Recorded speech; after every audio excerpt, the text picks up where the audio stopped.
नमस्कार मित्रों, हमारे चैनल में आपका स्वागत है। नवरात्र के 9 दिनों का पाठ, दूसरा अध्याय, भगवती का प्रादुर्भाव। ऋषि ने कहा, प्राचीन काल में एक बार देवताओं और दानवों में परस्पर 100 वर्षों तक घोर संग्राम हुआ था। इस युद्ध में राक्षसों का अधिपति महिषासुर तथा देवों के स्वामी इंद्र थे। उस भीषण युद्ध में महाबलशाली दैत्यों के सम्मुख देवताओं की सेना भाग खड़ी हुई। समस्त देवों को पराजित कर दैत्यराज महिषासुर ने इंद्रासन को अपने अधिकार में ले लिया। इसके बाद संपूर्ण देवगण सृष्टिकर्ता ब्रह्मा जी को साथ लेकर उस स्थान पर गए जहां भगवान शिव तथा विष्णु आसीन थे। देवताओं ने भगवान से कहा, हे भगवान, महापराक्रमी महिषासुर ने सूर्य, चंद्र, अग्नि, वायु, इंद्र, यम, वरुण तथा अन्य सभी देवताओं से उनके अधिकार छीनकर स्वयं ही सबों पर आधिपत्य कर लिया है। उस दुष्ट महिषासुर ने सभी देवों को स्वर्ग से बाहर कर नवरात्र के 9 दिनों का पाठ दिया है। अब वे देवगण भूतल पर मनुष्य के समान भटक रहे हैं। हम सब आपके शरण में आए हैं। आप कृपा करके उस अपराजेय दानव के नाश का कोई उपाय बतलावे। देवताओं के मुख से ऐसी अनहोनी घटना सुनकर भगवान विष्णु और शिवजी दानवों पर अत्यंत कुपित हुए, जिसके फलस्वरूप उन देवाधिदेव की भौहें कुटिल हो गई और उनकी मुखाकृति वक्र हो गई। तब अत्यंत क्रोधाविष्ट भगवान विष्णु के मुख से एक महान तेज का उदय हुआ। तदंतर ब्रह्मा तथा शिव जी के शरीर से भी उसी प्रकार का तेज निकला। इसी प्रकार क्रमशः इंद्रादि देवों के शरीर से भी इसी प्रकार का तेज निर्गत हुआ। तत्पश्चात वे सभी तेजपुंज एक में मिलित हो गए। अब वह महान तेजपुंज ज्वलन पर्वत के सदृश दिखाई पड़ने लगा। देवताओं ने देखा कि उससे दहकती हुई ज्वालाएं निकलकर दिग्दिगंतों में फैल रही हैं। संपूर्ण देवों के शरीर से निकला हुआ वह तेजपुंज अद्वितीय था। वह तेजपुंज संयुक्त रूप से एक नारी के रूप में बदल गया और अपने प्रकाश से प्रकाशमान होकर त्रिभुवन में छा गया। नवरात्र के विधियों का पाठ समग्र देवों के संयुक्त तेज से प्रकट हुई उस देवी की मूर्ति देखकर महिषासुर द्वारा त्रस्त देवगण अत्यंत प्रमुदित हुए। भगवान शिव ने अपने विशिष्ट अस्त्र शूल में से एक शूल देवी को अर्पण किया। भगवान विष्णु ने अपने चक्र की सहायता से नवीन चक्र का निर्माण कर देवी को दिया। वरुण देव ने शंख, अग्निदेव ने शक्ति, वायु ने धनुष बाण से पूरे 2 तरकस उन्हें प्रदान किया। देवराज इंद्र ने अपने वज्र द्वारा निर्मित वैसा ही एक वज्र तथा ऐरावत हाथी से 1 घंटा उतारकर अर्पित किया। इसी प्रकार सभी देवों ने अपने अस्त्र शस्त्र तथा रत्नादि अर्पित करके देवी की आवभगत की। इसके अनंतर देवी ने उच्च स्वर में अट्टहास करते हुए बारंबार गर्जन किया। उनके गर्जन से संपूर्ण आकाश प्रकंपित हो गया। उस घोर गर्जन के फलस्वरूप भीषण ध्वनि फैल गई, जिससे त्रैलोक्य विक्षुब्ध हो उठा और सागर भी हिलोरे लेने लगा। भूमंडल में भूकंप उत्पन्न हो गया और सभी पर्वत अपने स्थान से डगमगा कर कांपने लगे। ऐसा देखकर देवों ने हर्षित होकर भगवती सिंहवाहिनी का जयनाद किया। नवरात्र के 9 दिनों का पाठ। तत्पश्चात ऋषि महर्षियों ने भी देवी की स्तुति नतमस्तक होकर की। सारे विश्व को क्षुब्ध देखकर दानवों ने अपनी संपूर्ण सेनाओं को कवचादि से सज्जित किया और हाथों में आयुधों को लेकर घबराए हुए झटके से उठकर खड़े हो गए। उस समय महिषासुर अत्यधिक कुपित होकर बोल उठा, यह सब क्या हो रहा है?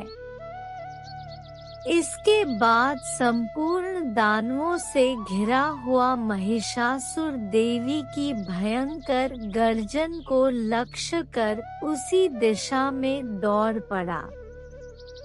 उसने वहां पहुंचकर देखा वह देवी अपनी अनुपम शोभा से त्रैलोक्य को आलोकित कर रही है।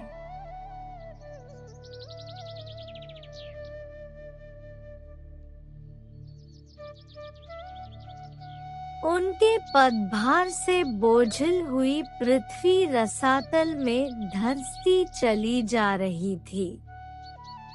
मस्तक किरीट शिरोभूत से मानो आकाश में एक रेखा सी खिंची दीख पड़ रही थी तथा वे अपने धनुष की टंकार से पाताल स्थित सप्तलोकों को विक्षुब्ध कर रही थी।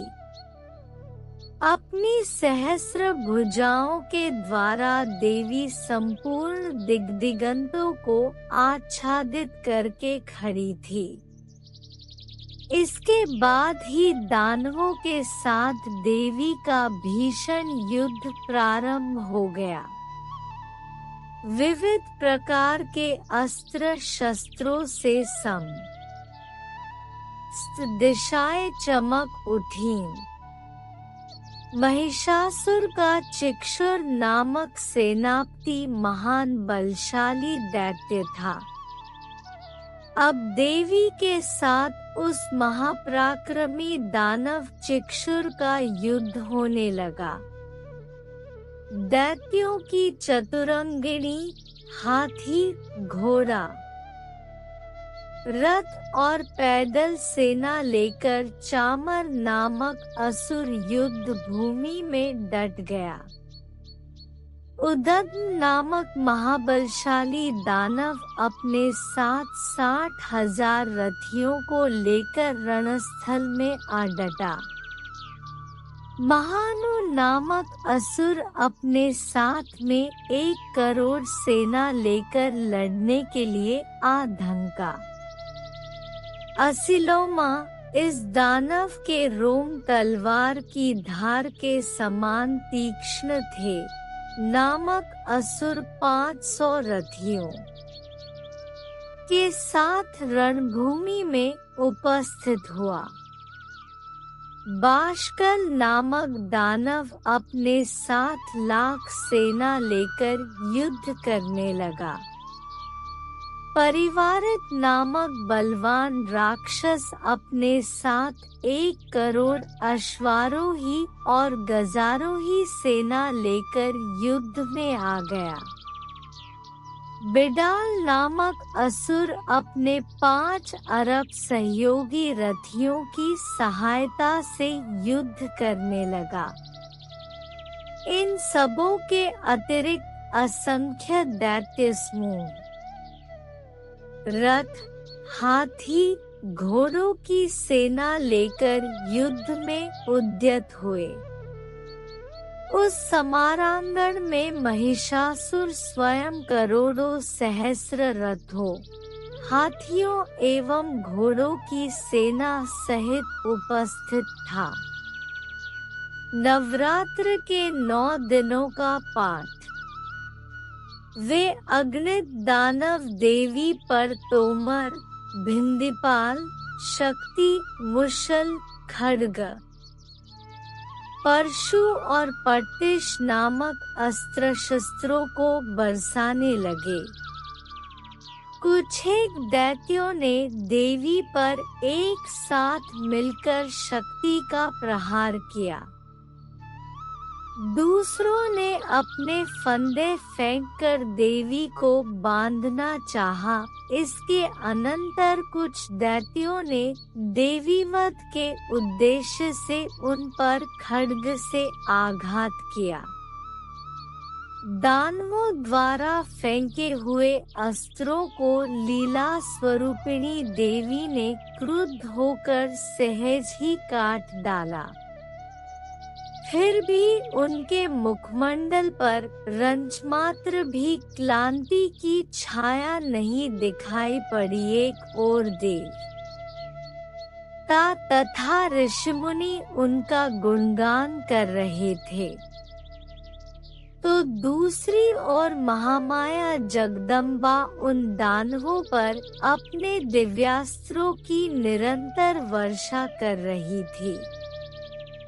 इधर देवी का वाहन सिंह भी क्रोधित होकर अपने अयालों, गर्दन के लंबे बाल को फटकारता हुआ राक्षसी सेना पर इस प्रकार पिल पड़ा जैसे किसी वन में दावानल की अग्निशिखाएं धीरे धीरे बढ़ रही हों।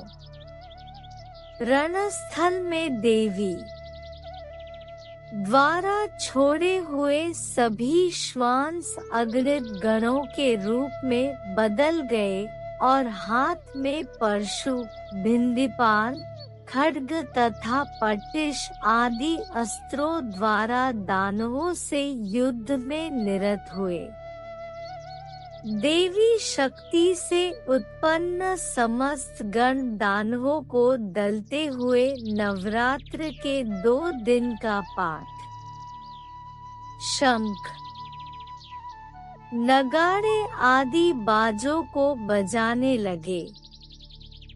उस रणभूमि में कितने ही गण हर्षित होकर मृदंग आदि बाजे भी बजाने लगे। इसी बीच देवी ने त्रिशूल, गदा, तलवार आदि चलाकर तथा शक्तिवर्षण करके सैकड़ों राक्षसों को धराशायी कर दिया। कितने ही राक्षसों को तो घंटे की कर्कश ध्वनि के द्वारा संज्ञाविहीन करके मार डाला। देवी ने अपने पाश में अनेक राक्षसों को बांधकर भूमि पर घसीटा और कितने ही दानवों को तलवार की पैनी धार से 2 टुकड़ों में काट दिया। कितने ही राक्षस उनकी गदा की मार से भूमिलुंठित हो गए तथा कितने ही मूसल के आघात से रक्तवमन करने लगे। वक्ष में से भूमिलुंठित हो गए तथा कितने ही मूसल के आघात से रक्तवमन करने लगे। वक्ष में शूल बिंधने के फलस्वरूप कितने ही दैत्य धरती पर गिरकर छटपटाने लगे। देवी ने कितने ही दानवों को बाह और एक पैर से लंगड़ा बना दिया तथा कितनों की एक आंख फोड़कर उन्हें 2 खंडों में मार गिराया। कितने ही दानवों के मुंड कट गए थे, फिर भी वे साहस पूर्वक पुनः उठकर खड़े हो जाते थे। कितने ही राक्षस केवल धड़ के सहारे ही अस्त्रों को लेकर लड़ने लगते थे। जुझाऊ रणभूमि में वीरों का उत्साह वर्धन। नवरात्र के 9 दिनों का पाठ करने के लिए बजाया जाने वाला एक प्रकार का बाजा। रणभेरी बाजे के राग पर कितने मुंडविहीन धड़ नृत्य करने लगते थे। राक्षसों के कटे हुए धड़ हाथों में तलवार, शक्ति, रिष्टि नामक हथियार लिए रणस्थल में दौड़ते हुए और कितने ही राक्षस ठहरो ठहरो शब्द करते हुए देवी को युद्ध की चुनौती दे रहे थे।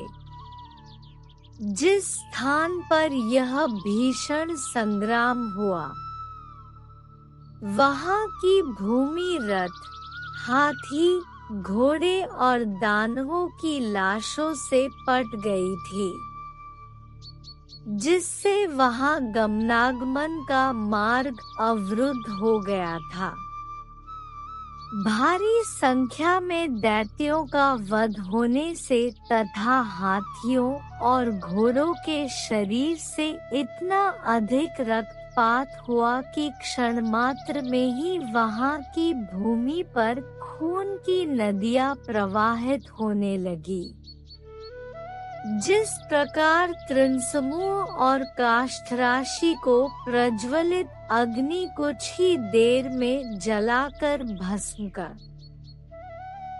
देती है, उसी प्रकार जगदम्बा जगतजननी ने भी क्षण भर में ही दानवों की उस विशाल सेना का संहार कर डाला, जिससे प्रसन्न होकर आकाश में स्थित देवगण उन पर फूलों की वर्षा करने लगे।